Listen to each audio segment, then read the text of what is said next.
Sehr kalt. Geht, finde ich. Ich finde es sehr frisch. Zahnarzt ist auch so ein Thema, muss man immer jemanden haben, dem man auch vertraut, ne? Und wo man sich wohlfühlt. Wir werden gleich oben sehen, ist alles so wunderschön eingerichtet und wir haben sogar Bildschirme an der Decke, wenn man so liegt, dass man da einen Film gucken kann. Ja, so sieht es aus. Ja. Danke. Hallo. Treten Sie näher heran.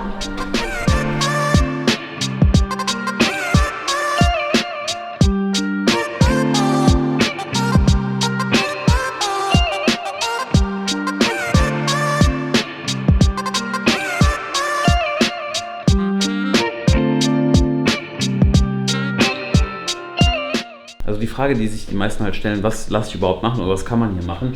Wir hatten jetzt das Projekt gestartet, dass wir halt so eine Invisalign nennt man das, ne? Dass man eine Zahnschiene bekommt. Inliner-Schiene tatsächlich. Inliner-Schiene, genau, die unsichtbar ist. Ich trage sie auch gerade, man hört es vielleicht minimal und sowas. Das Projekt begleitest du dann jetzt in dem Falle. Genau. Und wie sieht das da aus? Also wie muss man sich vorstellen, wie lange ist so eine Periode oder wie startet so ein Projekt? Genau, also Aligner-Schienen, das ist halt natürlich überhaupt die Frage, man muss das Ganze erstmal befunden, sich die Situation anschauen, man kann halt nicht immer eine Aligner-Behandlung halt durchführen, es kommt immer auf den Fall an. Es gibt Situationen, wo man tatsächlich halt mit Alignern, also mit den durchsichtigen Schienen, die Zähne gerade rücken kann. Es gibt aber auch Situationen, wo es halt nicht klappt. Okay. Ja? Und deshalb fangen wir halt immer an mit einer Fundung. Das heißt, wir machen halt Röntgenbilder, wir machen Modelle und das muss dann halt alles analysiert werden. Und dann kann ich halt wissen, wie viel Platz ist da, und wenn da genug Platz ist, dann kann man tatsächlich so eine Aligner-Planung durchführen. Und eine Frage habe ich, also für die meisten, die sich jetzt auch, also ich muss dafür regulär bezahlen. Meine Frage an dich ist, warum kostet das natürlich jetzt hier mehr als bei diesen Internetprodukten? Genau, also es ist halt so, es steckt schon sehr, sehr viel Erfahrung natürlich dahinter, und das nächste ist... Man darf nur vorne, glaube ich, behandeln, oder wie war das bei diesen... Es ist tatsächlich unterschiedlich. Man kann auch im Seitenzahnbereich ein paar Bewegungen halt durchführen, aber halt nicht so stark bei Alignern. Es gibt Fälle, wo man es halt durchführen kann. Man muss, du merkst schon selber, es ist von Fall zu Fall anders. Okay, und bei Alignern behandeln wir ja tatsächlich hauptsächlich schon die vorderen Zähne, wenn da Engstände sind oder wenn da Lücken sind, zum Beispiel, die man schließen kann, und das funktioniert damit eigentlich sehr, sehr gut soweit. Okay. Ich bin jetzt hier mit dem Emrah, der hat das Ganze hier mitgegründet. Ganz genau. Vor wie vielen Jahren war das? 2003. Das ist schon eine lange Zeit. Wir waren noch sehr jung. Ja. Was hast du dir hier bei diesem Zahnzentrum eigentlich gedacht? Also was war so die Idee dahinter? Wie ist es dazu gekommen? So, also das Zahnzentrum haben wir gegründet als Zahnarztpraxis mit meinem Kollegen Jörg Michel, wir kennen uns schon aus der Schule, und haben uns eigentlich zu der Zeit gar nicht so viele Gedanken gemacht, dass das Ganze einmal so groß werden würde wie jetzt. Also ihr seid hier auf wie viel Quadratmetern? Wir haben 1600 Quadratmeter. Was wir in den letzten Jahren entwickelt haben, ist, dass wir im Prinzip eine Zahnarztpraxis haben im Stile einer Klinik, wo alle Bereiche abgedeckt werden. Wir haben den Kieferorthopäden hier, wir haben den Chirurgen hier, wir haben eine eigene Radiologie hier, sodass wir niemanden wegschicken müssen. Kann hier jeder hinkommen, oder er hatte eben gefragt, kann man hier einfach so, also muss man privat oder?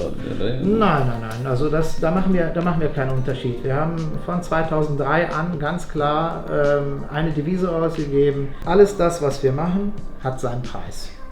Ob jetzt die private Versicherung 80-90% davon deckt oder die gesetzliche Versicherung einen kleinen Anteil dazu gibt, das soll auch gar nicht unser Problem sein. Ne? Aber warum kosten die eigentlich so viel im Verhältnis? Weil ich muss die Sachen ja auch irgendwie, also ich muss tatsächlich selber zahlen.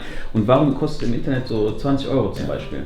So, es ist relativ einfach. Würde dich gerne einladen, das einfach mal eine Woche hier in der Kieferorthopädie mitzubegleiten. Da sehen wir natürlich Ergebnisse, die gar nicht funktionieren. Man kann ja nicht hingehen im Internet für 20 € etwas verlangen, was nachher perfekt ist. Ja, das weiß jeder, dass das nicht geht. Tatsächlich ist es so, einige Ergebnisse sind erstaunlich gut, muss ich ganz klar sagen, weil ich habe sehr viele Patienten, die wir hier nachbehandeln, die dann kommen und sagen, ja, so ein bisschen hat es sich gebessert, aber hier, der eine Zahn steht raus, der andere ist noch schief. Das sind natürlich diese individuellen Dinge, die man gut planen muss. Ja, wir planen hier alles über eine Software, ja, sodass wir keine Abdrücke mehr machen müssen. Und dann kann man natürlich viel genauer planen und deutlich bessere Ergebnisse erzielen. Das ist ganz klar. Zum anderen steht natürlich der medizinische Charakter im Vordergrund. Ich kann die Zähne alle gerade machen, gar kein Problem. Problem entsteht nur dann, wenn man auf einmal was zubeißen muss. Oh, stimmt. So. Ja, okay. Dann funktioniert es nicht. Ne? Dann geht es nämlich los. Viele kriegen Nackenprobleme, dann gibt es Rückenprobleme im Alter. Für die Zähne? Ja, natürlich. Wir haben heute aber noch zusammen ein anderes Projekt, wo wir jetzt gleich hinfahren werden. Ganz Und genau. zwar, du bist derjenige, der tatsächlich in Deutschland FFP2-Masken, zertifizierte FFP2-Masken herstellt. Ganz genau. Und auch für mich, ja, wir werden bei uns im Shop und auch mit jeder Bestellung gibt es eine Maske dazu, natürlich ab einem bestimmten Bestellwert, wo auch Marc Gebauer draufsteht und das Ganze stellst du her. Ganz genau. Ganz genau. So. Jetzt sind wir auf dem Weg zur Maskenproduktion. Das ist übrigens eine Maske von dem Schnittmuster, was wir auch bekommen werden. Das ist also so eine spezielle patentierte Form, die ist ein bisschen angenehmer zu tragen. Von daher, ja, wir gucken mal, wie das Ganze aussehen wird. Hier soll quasi dieser Marc Gebauer Druck dann am Ende sein. Und ich freue mich drauf, das mal live zu sehen. Ich habe noch nie sowas, so eine Produktionsstrecke halt gesehen und fahren wir mal hin. Jetzt sind wir bei der Firma Ortmanns, was auch hier drauf steht, und die haben eine ganz spezielle patentierte Form, ein Schnittmuster, was es so nicht gibt, sehr leicht zum Tragen ist, und wir schauen heute mal in diese Produktion denn rein, wie das Ganze denn abläuft. Das Ganze ist nicht selbstverständlich und ich freue mich, dass es heute uns ermöglicht wird, halt mal so eine Produktionsstraße zu sehen, und ich freue mich jetzt auf meine Maske, denn hier soll dann quasi Marc Gebauer und das Logo ganz dezent drauf sein, und das schauen wir uns jetzt mal an.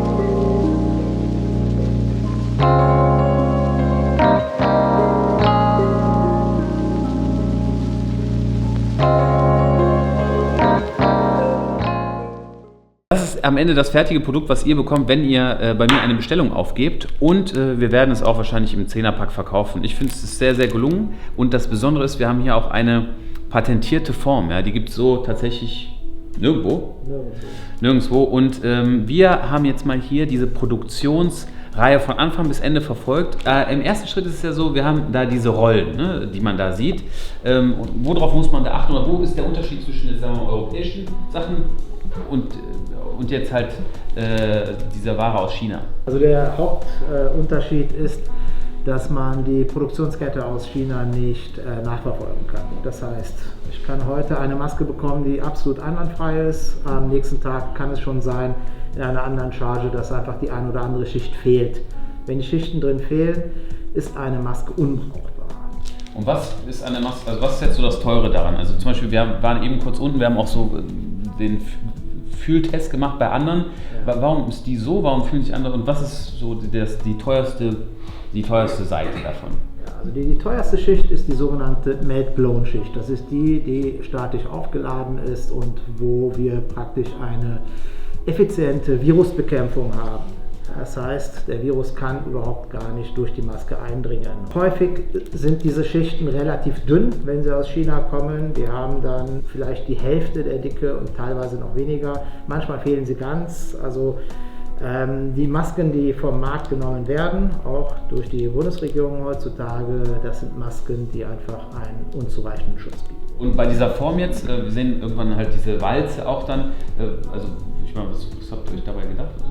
Ich habe das mit meinem Kollegen zusammen entwickelt. Ja, wir haben hier praktisch diese Formen uns soweit ausgeschnitten, geschaut, wie diese Formen aufs Gesicht passen.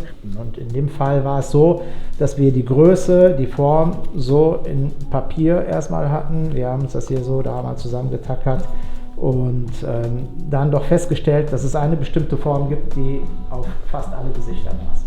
Also warum wir auch jetzt zusammenarbeiten, ist einfach, erstens, es wird vor Ort hergestellt, das war mir einfach sehr wichtig, und wir haben eine Zertifizierung, die jetzt halt seriös ist, sage ich mal. Ja, also ich freue mich auf jeden Fall, da den richtigen Partner gefunden zu haben. Ich finde auch, also ihr habt alle mit Sicherheit einige Masken schon mal getestet. Schaut einfach mal, wie ihr das Muster findet. Ich kann nur sagen, hier, gerade auch für die Ohren, ist es extrem komfortabel. Wir haben eine sehr, sehr hohe Elastizität und ja, ich freue mich auf euer Feedback. Schreibt gerne mal in den Comments, und ich denke mal, bis das Video rauskommt, haben wir auch schon den Link in der Beschreibung, und dann sammelt eure Erfahrung, und ich freue mich auf euer Feedback. Jetzt zum Ende hin nochmal eine etwas investigative Aktion, und zwar, wir haben exemplarisch mal von einem Hersteller verschiedene Masken bestellt, und hier ist genau das, was ich gesagt habe, ne? Wir haben halt eine Produktnummer, die zertifiziert ist, in dem Fall ist es die 1232, und diese Produktnummer befindet sich einfach auf allen Masken, also egal ob sie rot ist oder gelb oder schwarz gefärbt ist, und das in dem Falle kann nicht sein, weil pro Zertifikat muss halt ein genauer Artikel zugeordnet sein, und das ist halt bei dem größten Teil nicht der Fall. Es ist halt eine etwas schwierige Situation, weil dann insbesondere halt diese Farben dann eventuell nicht getestet worden sind. Das soll nur eine Sache am Rand sein. Ich freue mich, einen Partner gefunden zu haben, von daher, wenn ihr was braucht, schaut einfach vorbei, und bei der Bestellung wird es sowieso dabei sein. Ich freue mich drauf. Bis bald. Ciao.